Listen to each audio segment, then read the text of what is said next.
வணக்கம். என்னுடைய பெயர் ருத்ரமூர்த்தி செந்தாமரைக்கண்ணன். இந்த வாட்டியும் காசி தமிழ் சங்கமம் 3.0ல மக்கள் கிட்ட இருந்து மிகப்பெரிய ஒரு வரவேற்பு இருக்கு. அ முக்கியமா இந்த வீடியோ எதுக்கு அப்டின்னா, அ இந்த முறை காசி தமிழ் சங்கமம்க்கு செலக்ஷன்ல வினாடி வினா அ ஆன்லைன் எலிஜிபிலிட்டி குவிஸ் டெஸ்ட் வந்து ஒரு கிரைட்டீரியாவா சேர்த்திருக்கோம்.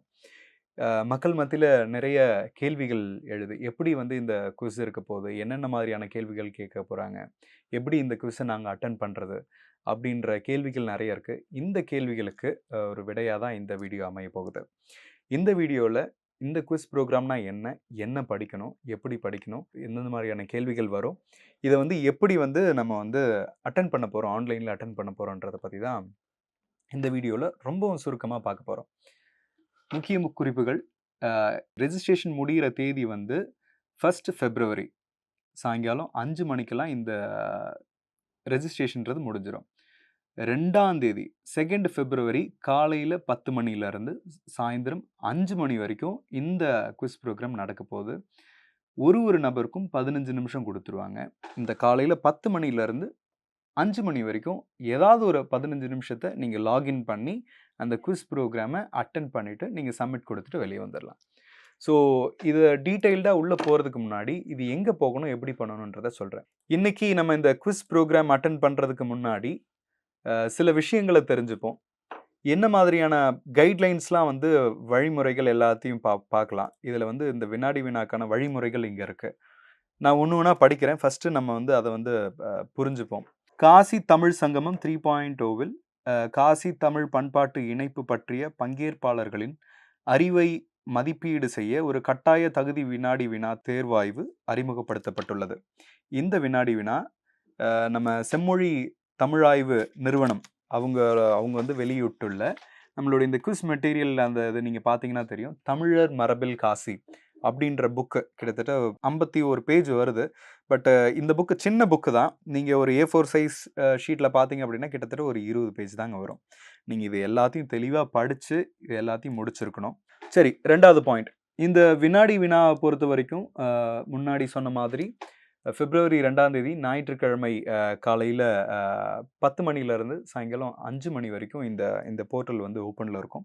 இந்த போர்ட்டல பொறுத்தவரைக்கும், ஒரு அப்ளிகன்ட்டுக்கு ஒரே ஒரு முறை மட்டும் தான் வாய்ப்பு வழங்கப்படும். திரும்பவும் சொல்றேன். இந்த குவிஸ் ஆன்லைன் குவிஸ் எலிஜிபிலிட்டி டெஸ்ட்ட பொறுத்தவரைக்கும், ஒருத்தருக்கு ஒரு முறை மட்டும் தான் வாய்ப்பு வழங்கப்படும். கிட்டத்தட்ட உங்களுக்கு ஒரு 15 நிமிடங்கள் டைம் குடுக்கப்படும். நேரம் குடுக்கப்படும். இதுல வந்து பார்த்தீங்க அப்படின்னா, தமிழர் மரபில் காசின்ற புக்ல இருந்து மட்டுமே உங்களுக்கு ஒரு 10 கேள்விகள் வரும். அந்த 10 கேள்விகள் உங்களுக்கு 15 நிமிடங்கள் கால அவகாசம் கொடுக்கப்படும். இந்த 10 கேள்விகள்ல எந்த கேள்வி சரியான கேள்வியோ, நீங்க ஒண்ணு ஒண்ணா செலக்ட் பண்ணிட்டு நீங்க சப்மிட் குடுத்துறணும். இன்னொரு முக்கியமான விஷயம் என்ன அப்படின்னா, வினாடி வினா தேர்வாய்வின் போது, அதாவது நீங்க எலிஜிபிலிட்டி டெஸ்ட் எழுதும்போது, உங்களுடைய ப்ரௌசர் அதாவது உலாவி, உங்களுடைய ப்ரௌசர குளோஸ் பண்றதோ, இல்ல மினிமைஸ் பண்றதோ, இல்ல டேப் விட்டு டேப் வேற மாறுறதோ இருக்கக்கூடாது. அப்படி மாறுச்சு அப்படின்னா, என்ன ஆகும் அப்படின்னா, உங்களுடைய அ டெஸ்ட் வந்து ஆட்டோமேட்டிக்கா சப்மிட் ஆயிடும். அதனால உங்களுக்கு குடுக்கப்பட்ட 15 நிமிஷத்துல, உங்களுக்கு எதிர்ல வர 10 கேள்விகள்ல, எந்த கேள்வியில எந்த ஆன்ஸர் கரெக்ட்டோ, நீங்க அத ஒண்ணு ஒண்ணா செலக்ட் பண்ணிட்டு சப்மிட் பண்ற மாரி பார்த்துக்கோங்க. அதுக்கு அடுத்தது மிக முக்கியமான விஷயம் என்ன அப்படின்னா, எக்காரணத்த கொண்டும் உங்களுடைய இன்டர்நெட் சேவை பாதிக்கப்பட்டாலோ, உங்களுடைய எலக்ட்ரிக் அதாவது பவர் சேவை பாதிக்கப்பட்டாலோ, ஒருவேளை உங்க சைட்ல சர்வர் அ பாதிக்கப்பட்டாலோ, அதுக்கு எக்காரணத்த கொண்டும் அ நிகழ்ச்சியின் ஏற்பாட்டாளர்கள் கண்டிப்பா வந்து பொறுப்பேத்துக்க முடியாது. அதனால தயவு செஞ்சு உங்களுக்கு ப்ராப்பரான இன்டர்நெட், ப்ராப்பரான எலக்ட்ரிசிட்டி, ப்ராப்பரான வந்து உங்களுக்கு நெட்வொர்க் ஸ்பீடு எல்லாமே இருக்கிற மாதிரி ஒரு இடத்துல உட்காந்து, உங்களுக்கு வந்து நீங்க வந்து அந்த குவிஸ் ப்ரோகிராம கண்டிப்பா அட்டெண்ட் பண்ணணும். அதுக்கு அடுத்தது, இப்போ இந்த குவிஸ் ப்ரோகிராம்க்கு எப்படி நம்ம உள்ள போக போறோம்? எப்படி அட்டெண்ட் பண்ண போறோம்ன்றத உங்களுக்கு நான் தெளிவா சொல்றேன். சரி, நம்ம ஃபர்ஸ்ட் வந்து வெப்சைட் உள்ள போய்க்கலாம். இந்த வெப்சைட் உள்ள போனீங்க அப்படின்னா, டாப்ல குவிஸ் வினாடி வினான்னு இருக்கு பாருங்க. நீங்க இத செலக்ட் பண்ணணும். இந்த வினாடி வினா செலக்ட் பண்ணீங்க அப்படின்னா, உங்களுக்கு இந்த ஒரு பேஜ் வரும். காசி தமிழ் சங்கமம் வினாடி வினா அப்படின்னு சொல்லிட்டு. ஸோ, முக்கிய அறிவிப்புகள் எல்லாமே உங்களுக்கு இங்க பாயிண்டர்ல இருக்கும். எத்தனை கேள்விகள் கேட்கப் போறாங்க, எவ்வளோ நேரம் குடுக்கப் போறாங்க. இத வந்து ஒரு முறை மட்டுமே வந்து நீங்க லாகின் செய்யலாம். ஏதாச்சும் எழுதாம விட்டுட்டீங்க அப்படின்னா, உங்களுக்கு மீண்டும் ஒரு வாய்ப்பு கிடையாது. உங்களுடைய இன்டர்நெட் கனெக்ஷன் இணைய இணைப்ப எந்த அளவுக்கு நெட்வொர்க் ஸ்பீட அதிகமா வச்சுக்கிறீங்களோ, அந்த அளவுக்கு நல்லது. ஸோ, அது நிலையா இருக்கான்றத பார்த்துக்கணும். தொழில்நுட்ப சிக்கல்கள் எதுவும் வராம பார்த்துக்கணும்.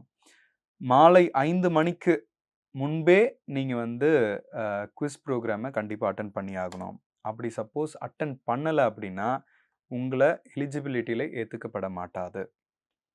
அதனால இந்த பாயிண்ட்ஸ் எல்லாத்தையும் நீங்க ஒரு தடவ நீங்க பார்த்துக்கோங்க. பார்த்துக்கிட்டு உள்நுழைவு குடுக்கணும்.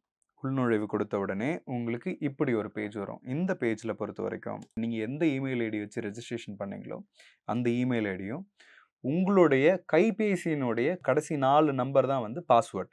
அந்த கடவுச்சொல். அந்த கடவுச்சொல்லையும் போட்டு சைன் இன் பண்ணிக்கணும். சைன் இன் பண்ண உடனே உங்களுக்கு இன்னொரு பேஜ் வரும். உங்களுக்கு திரும்பவும் நினைவுபடுத்துறோம். இந்த தேர்வு 15 நிமிடங்கள் மட்டுமே இருக்கும். அது மட்டும் இல்லாம, ஒரு முறை இந்த தேர்வ உள்ள போயிட்டு நீங்க ஆன்ஸர குடுத்துட்டீங்க அப்படின்னா, மறுமுறை திரும்ப அந்த ஐடியோ, பாஸ்வேர்ட வச்சு நீங்க உங்களால உள்ள போக முடியாது. ஸோ, இத நீங்க மனசுல வச்சுக்கிட்டு, நீங்க என்ன பண்ணணும் அப்படின்னா, இங்க தேர்வை தொடங்கு அப்படின்னு சொல்லிட்டு ஒரு ஆப்ஷன் இருக்கு பாருங்க.